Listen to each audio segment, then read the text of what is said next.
President Trump says the investigation into Russia's influence in the 2016 election is not interfering with his agenda. Mr. Trump tweeted yesterday, quote, "The Make America Great Again agenda is doing very well despite the distraction of the witch hunt." Republican strategist and CBS News contributor Frank Luntz spoke with Trump supporters about what they think of the president's performance. The group had 13 men and 7 women ranging in age from 20 to 63. All of them voted for Mr. Trump in November. Their opinions of the president range from somewhat unfavorable to extremely favorable. Did the Russians intervene in this election? No, I mean, they didn't get into the voting machines and change votes. It wouldn't have made any difference one way or the other.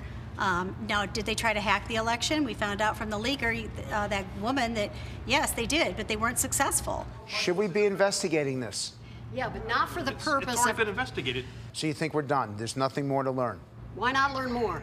But don't do it for the purpose of overturning an election. Do it for the purpose of learning how we can put walls up, how we can keep... Isn't that what's happening now?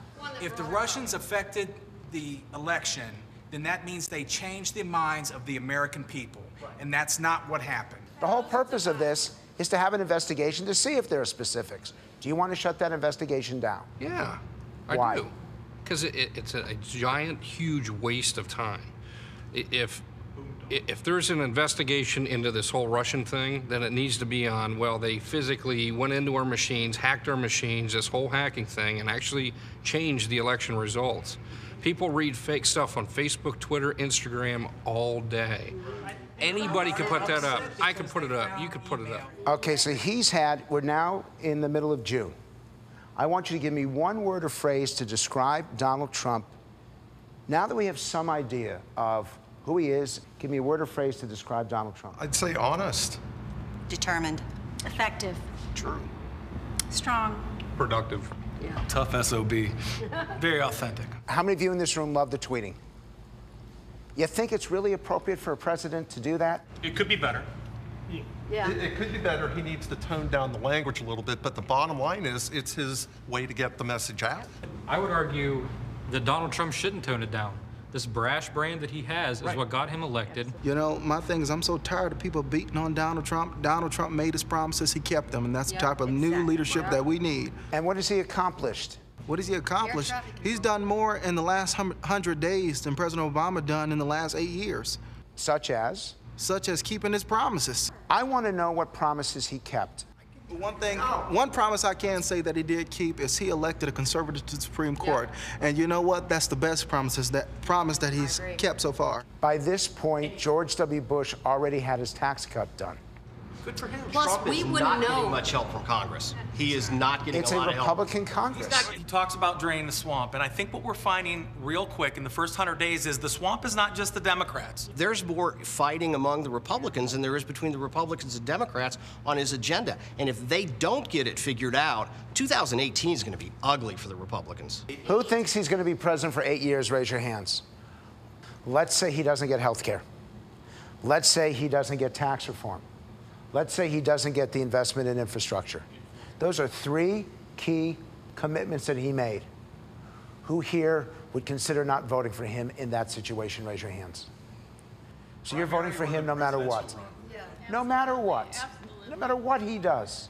I'm Donald Trump. What would you tell me? Stay focused on the big picture issues and get that legislative agenda passed through on the economy, and things will get a lot better.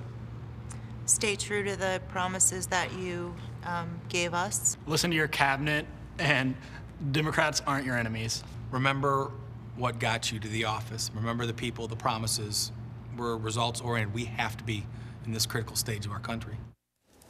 Frank Luntz is here now. Frank, good to see you. Thank you. We talked about this during the campaign. What you're hearing now in that piece is not that much different than what we heard during the campaign. It's not different at all. It's just more passionate, and the divisions are just so much deeper. The Trump voters, what surprised me the most about that segment is when we showed Trump pushing aside the European leaders at that meeting, and they applauded him. They loved it, because to them it was the White House, it was the president asserting his rightful role as leader of the free world.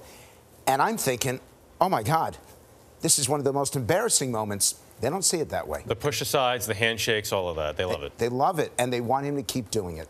Are we talking about simply the hardcore, and I mean that in the best sense of the word, people who voted for him? Or are we talking just about them, but also those Democrats who came to vote for Donald Trump and put him over the top in 2016? His base is significant. It is small but significant, and it isn't weakening. Those who are independent. The base enough, and is it all of what elected him? No, it's not enough. You cannot govern successfully at 38%. Your goal is to be at 50.1. This is the first president I know in modern history that accepts 40% as the center place. That's a challenge for him in getting tax reform. It's a challenge for health care. It's a challenge for infrastructure. That said, the people who voted for him are still behind him, and you can see that emotionally. They are not behind the Republican Party, though. There was sharp criticism of what's happening in Congress. What are the implications for 2018? We're going to be showing this tonight at 9 o'clock, and Paul Ryan better tune in, because it is the most significant condemnation of the Speaker since what I heard Trump voters saying about John Boehner about 2 years ago. They think Congress is holding up the agenda. They think Congress is part of the swamp, and they blame the Republicans as well as the Democrats. So where are we going to show this at 9? At 9 o'clock on CBSN. Now I feel like a pitch man. No, I want to know. Viewers want to see it. 9 p.m., 1 hour of this. Great. Frank Luntz, thanks as always. Great to see you. Pleasure.